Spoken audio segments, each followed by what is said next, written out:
പ്രണയബന്ധം തകരുന്നത് പലരെയും സംബന്ധിച്ച് ഇരുട്ടിലേക്ക് വീഴുന്നതിന് തുല്യമാണ്.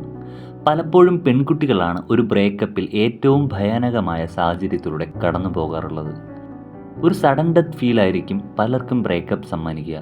ഒരു ബ്രേക്കപ്പ് പ്രതിസന്ധിയെ അതിജീവിക്കാൻ സഹായിക്കുന്ന 5 കാര്യങ്ങളാണ് ഇനി പറയുന്നവ.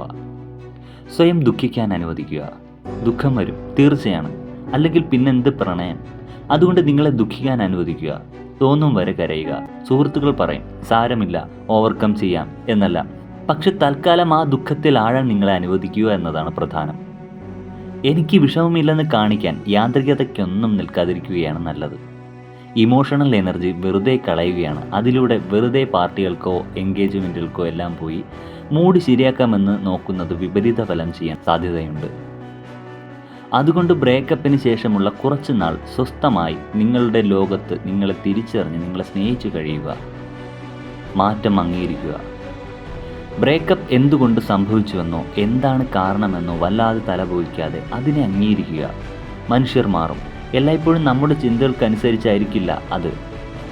തീർത്തും ആരോഗ്യകരമായ റിലേഷൻഷിപ്പും ചിലപ്പോൾ ബ്രേക്കപ്പിൽ കലാശിക്കാറുണ്ട്. അതിനെ സ്വാഭാവിക രീതിയിൽ കാണുകയാണ് നല്ലത്. ഒന്നും ഒന്നിൻ്റെയും അവസാനമല്ല, എല്ലാം തുടർച്ചയാണ് എന്ന മനോഭാവമാണ് വളർത്തിയെടുക്കേണ്ടത്. റിലേഷൻഷിപ്പിൽ അഭിമാനിക്കുക. ബ്രേക്കപ്പായ റിലേഷൻഷിപ്പിനെ പാടെ മറന്നു കളയുക എന്നെല്ലാം പറയുന്നത് അത്ര നല്ല ചിന്തയല്ലെന്നാണ് ഇപ്പോൾ മനഃശാസ്ത്രജ്ഞരുടെ പക്ഷം. പഴയ ബന്ധത്തിൽ നിങ്ങൾക്ക് സന്തോഷം നൽകിയ, ഊർജം നൽകിയ നിരവധി സംഭവങ്ങളും നിമിഷങ്ങളും ഉണ്ടാകും. അതിൻ്റെ ആ നന്മയും ഊർജവും മനസ്സിൽ കാത്തു സൂക്ഷിക്കുന്നത് തന്നെയാണ് നല്ലത്. മറക്കേണ്ട കാര്യങ്ങൾ മറന്ന് ഓർക്കേണ്ട കാര്യങ്ങൾ ഓർത്ത് വേണം ജീവിതം തുടരാൻ. സ്വയം ഒരു കത്തെഴുതാം. വളരെ സങ്കീർണമായ അവസ്ഥയിലൂടെയായിരിക്കും ബ്രേക്കപ്പ് കാലത്ത് മനസ്സ് കടന്നു പോവുക. തുടരെ തുടരെ ചിന്തകളുടെ പ്രവാഹമായിരിക്കും സംഭവിക്കുക. മനസ്സ് ആകെ ആശയക്കുഴപ്പത്തിൻ്റെ വക്കിലായിരിക്കും. മുൻ അനുഭവങ്ങൾ അലട്ടും. അപ്പോൾ സ്വയം ഒരു കത്തെഴുതാൻ സാധിച്ചാൽ അത് വളരെ നന്നാകും.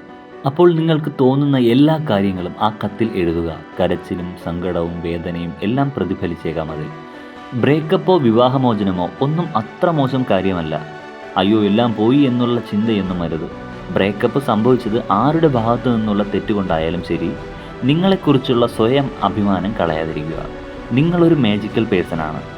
നിങ്ങളുടെ വ്യക്തിപ്രഭാവത്തിൽ ജീവിതം ശോഭിക്കും. ആ മനോഭാവത്തിൽ വേണം തുടർന്നുള്ള ജീവിതം. അല്ലാതെ എൻ്റെ തെറ്റുകൊണ്ടല്ല മുൻബന്ധത്തിൽ അങ്ങനെ സംഭവിച്ചത്, ഇനി അടുത്തതിൽ എന്താവും എന്ന തരത്തിലുള്ള അബദ്ധധാരണകൾ എല്ലാം പാടെ ഒഴിവാക്കുക. ഈ വീഡിയോ നിങ്ങൾക്ക് ഇഷ്ടപ്പെട്ടാൽ ലൈക്ക് ചെയ്യുക, കമൻറ്റ് ചെയ്യുക, സബ്സ്ക്രൈബ് ചെയ്യുക.